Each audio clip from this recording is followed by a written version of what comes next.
तुरुंगच लावून ठेवलेला आहे.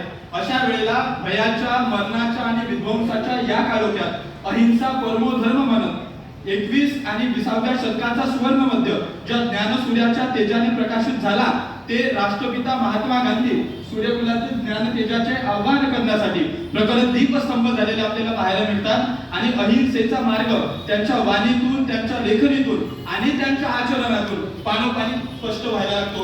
म्हणून या धर्मांधताच्या या जगामध्ये आज त्याच महात्मा गांधींच्या विचारांची गरज आपल्याला पानोपानी क्षणोक्षणी भासू लागली. नेमकं त्याच विषयावर चिंतन करण्यासाठी मी टोळे आदित्य महादेवराव आपल्या समक्ष उभा आहे. नमस्कार. विषय चिंतन करतोय आजच्या काळात राष्ट्रपिता महात्मा गांधी यांच्या विचारांची प्रासंगिकता. मुळात महोदय, विषयाच्या सुरुवातीलाच आपण हे लक्षात घेतलं पाहिजे की महात्मा गांधींच्या विचारांची गरज आज आपल्याला का भासू लागत आहे. कारण जर आपण जगातील युद्धाचा आणि जगातील संवादाचा विचार केला तर संपूर्ण जगामध्ये फक्त विषमतेमुळेच संवाद होत आहे हे आपण सुरुवातीला लक्षात घेतलं पाहिजे. आणि एखाद्या विषयाची गरज आपल्याला एखादी समस्येवरती लागत असते हे सुद्धा आपण सुरुवातीला ध्यानात घेतलं पाहिजे. मग या जगात कोणत्या समस्या सुरू आहेत तर आज पाकिस्तानाचा विचार केला तर पाकिस्तानात हिंदू जाळला जातो. हिंदुस्थानाचा विचार केला तर हिंदुस्थानात मुस्लिमला दाबल्या जाते. चीनकडून तिबेटीला चिरडण्यात येते तर इस्रायलकडून पॅलेस्टाईनला मारण्यात येते. जर्मनीत ज्यूला ठार केल्या जाते तर अमेरिकेत सिरियन आजही त्रस्त आहेत आणि रशियात कृष्णवर्णीयांची घुसमट होत आहे. मग हे लोक आपल्या जातीचे नाहीत, धर्माचे नाहीत, पंथाचे नाहीत, वर्गाचे नाहीत, वंशाचे नाहीत. म्हणून या जगामध्ये कितीतरी नरसंवाद झालेला आपल्याला पाहायला मिळतो. म्हणून टॉलस्टॉय नावाचे विचारवंत वॉर अँड पीस या महाकाव्यातून युनिव्हर्सल सिटिझनशिपची संकल्पना मांडताना असं म्हणतात की या जगात सुरू असलेल्या विध्वंसाला आणि हिंसेला विराम हा महामानवांच्या तत्वज्ञानाशिवाय शक्य नाही. आणि तोच तत्वज्ञान महात्मा गांधी यांनी आपले सत्याचे प्रयोग आणि त्यांचे जीवन चरित्रातून आपल्याला दिलेला आहे की अहिंसा परमो धर्म म्हणत त्यांनी इंग्रजांना सुद्धा आपल्या देशातून पळवून लावलं. मग आज त्यांच्या विचारांची गरज फक्त भारताला नाही तर अवघ्या जगाला निर्माण झालेली आहे. इतकंच काय तर अमेरिकेचे सध्याचे लष्कर प्रमुख जनरल जॉर्ज रॅडी यांनी बीबीसीच्या मुलाखतीमध्ये असं म्हटलं की आमच्याकडे अशी शक्ती आहे की आम्ही 15 मिनिटात अवघी पृथ्वी संपवू शकतो.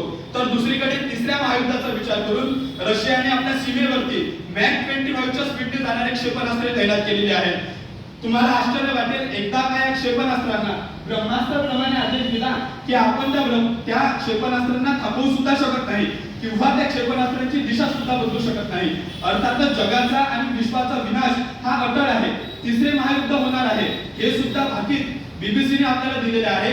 मग हे तिसरे महायुद्ध होऊ नये म्हणून महात्मा गांधींच्या विचारांची प्रासंगिकता आज आपल्याला क्षणोक्षणी, पदोपदी आणि पावलोपावली भासत आहे. कारण या जगाला आणि हिंसेला विराम महात्मा गांधींनी दिला आहे, महात्मा गांधीजींनी दिलेला आहे हे आपण लक्षात घेतलं पाहिजे. इतकंच काय तर आज इस्रायल, पॅलेस्टाईन आणि हमास या 3 देशांमध्ये जेरुसलेमच्या जमिनीचा वाद सुरू आहे. इस्लामनुसार मोहम्मद पैगंबर त्याच जेरुसलेमच्या जमिनीवरून जन्नतला मार्गस्थ झाले होते म्हणून त्यांच्यासाठी ती जमीन हरवायात आहे. आणि हिब्रू बायबलनुसार जगातील पहिला मानव ॲडमची उत्पत्ती त्याच जेरुसलेमच्या जमिनीवरून झाली होती म्हणून त्यांच्यासाठी ती जमीन हरमुलुक शरीफ आहे. आणि त्याच्याही पलीकडे जाऊन बायबलनुसार त्याच जमिनीत या जगातील पहिला माणूस ॲडमची उत्पत्ती झाल्यानंतर ईसा मसीहनी शेवटचा संदेश याच जमिनीवरून दिला होता म्हणून त्यांच्यासाठी ती जमीन जगाचा मध्यबिंदू आहे. परंतु रसिको 35 एकर परिसरात पसरलेली हे जेरुसलेमची जमीन लाखो स्त्रियांच्या, बालकांच्या आणि निष्पाप जीवांच्या रक्ताने माखून गेली. मग म्हणूनच आपल्याला मानवतेचा प्रसार करणाऱ्या महात्मा गांधीजींनी देशाच्या सीमा ओलांडून हृदयाचे प्रांत काबीज करण्याची शिकवण आपल्याला दिली. आणि असाच नरसंवाद या जगामध्ये घडू नये आणि आपल्या भारतामध्ये असा नरसंवाद घडू नये.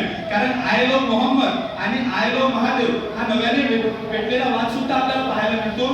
म्हणूनच महात्मा गांधींचे जीवन चरित्र आपल्याला सूर्यकुलातील ज्ञानतेजाचे आव्हान करण्यासाठी प्रखर दीपस्तंभ झालेले आपल्याला पाहायला मिळते.